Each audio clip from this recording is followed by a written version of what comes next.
Habang mahimbing nang natutulog ang karamihan sa mga kapitbahay, si Mang Pedring na isang albularyo ay nagtipon ng ilang taga-baryo. Sama-sama silang nagtungo sa bahay ni na Lolo Isko at Lola Marina, dala ang mga sulo at lubid.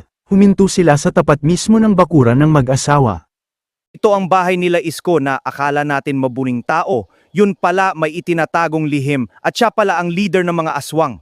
Sigurado po ba kayo dyan? O, galing sa isang mapagkakatiwalaang tao kaya magkaisa tayo para mapaalis sila sa baryo natin. Pero maraming naitulong sa atin sila, Lolo Isko. Naitulong?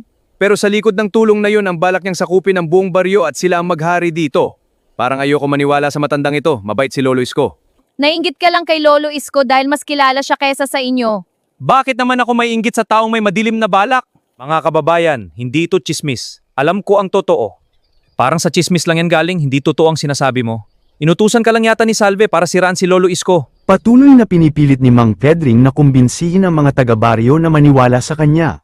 Ngunit sa halip na sumang-ayon, lalo pa nilang ipinagtatanggol si Lolo Isko. Kay Salve lang galing yan. Tigang kasi kaya walang magawa. Sunugin na ninyong bahay ng pamilyang aswang para matahimik ang baryo natin. Susunugin? Naku, baka makasuhan pa kami. Kawawa naman ang dalawang matanda, mag-isa ka dyan. Saan kayo pupunta? Akala ko suportado nyo ang mitiin natin. Bumalik kayo! At tuluyan ng iniwan ng mga taga-baryo si Mang Pedring, isa-isa silang umalis at mas piniling pumanig kina Lolo Isko. Sa huli, naiwan siyang mag-isa sa gitna ng katahimikan, walang kakampi, at ni isa ay walang natira sa kanyang panig. Sa gitna ng kanyang pagkadismaya, hindi niya napigilan ang sarili, at mismong sa kanyang bibig na rin nanggaling ang katotohanan, unti-unting napalitan ng bigat ang kanyang mga mata habang pinagmamasdan ang paglayo ng mga tao ni isa ay walang naniwala sa kanya. Paano na ito? Di ko nagawa ang sinabi ni Salve.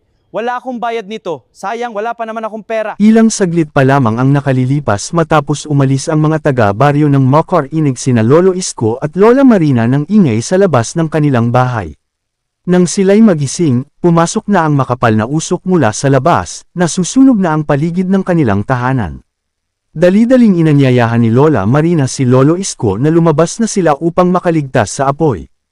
Halika na Isko, marami ng usok, labas na tayo. Ang sakit na ng dibdib ko, Marina, hirap na ako huminga. Isko, bumangon ka! Ngunit bago pa makatayo si Lolo Isko, nahirapan na itong huminga at tuluyang natamba sa sahig. Natarante si Lola Marina at hindi niya alam ang gagawin. Kahit paulit-ulit niyang tawagin at yugyugan ang kanyang asawa, hindi na ito sumasagot. Isko! Gumising ka! Tulong!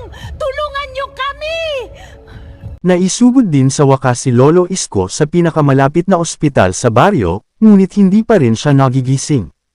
Kahit kausapin siya ni Lola Marina, nananatili itong walang malay at hindi gumagalaw.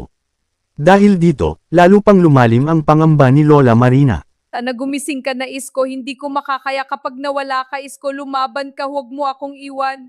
Isko, lumaban kayo mga apo mo, hinintay ka pa nila. Isko, huwag kang bibitiw. Hindi ko makakayanan ng hirap mag-isa. Isko!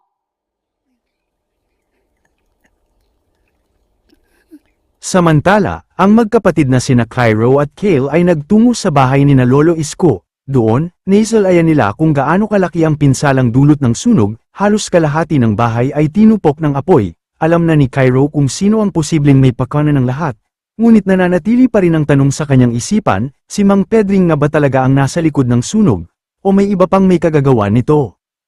Pagkatapos silang tulungan ng Lolo Isko, ko yan ang igaganti nila. Grabe naman ang ginawa nila sa bahay ni Lolo. Sino ba yung Pedring, kuya? Mang Pedring ay isang albularyo din na karibal ni Lolo Isko, mas magaling kasi si Lolo. Inggit ang dahilan. Pero ramdam ko parang may nag-utos sa kanya. Nagutos? Sino naman kaya yun? Parang babae may galit sa inyo, hindi kaya si Aling Salve, kuya? Posible, Kyle, baka. Pero wala pa din tayong ebidensya, Kyle, mahirap magbintang. Yan mo, gagawa ako ng paraan para malaman natin. Pumunta muna tayo ng hospital, Kyle. Sa ospital, inilipat si Lolo Isko sa ICU dahil kritikal na ang kanyang kalagayan. Ilang sandali pa, isang doktor ang masusing gumagawa ng lahat ng makakaya upang may salba ang kanyang buhay. 3.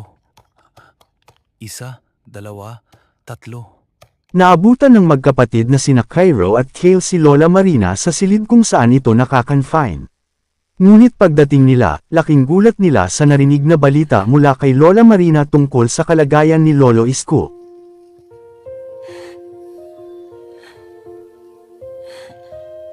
Bakit Lola, anong nangyari? Si Lolo Isko po.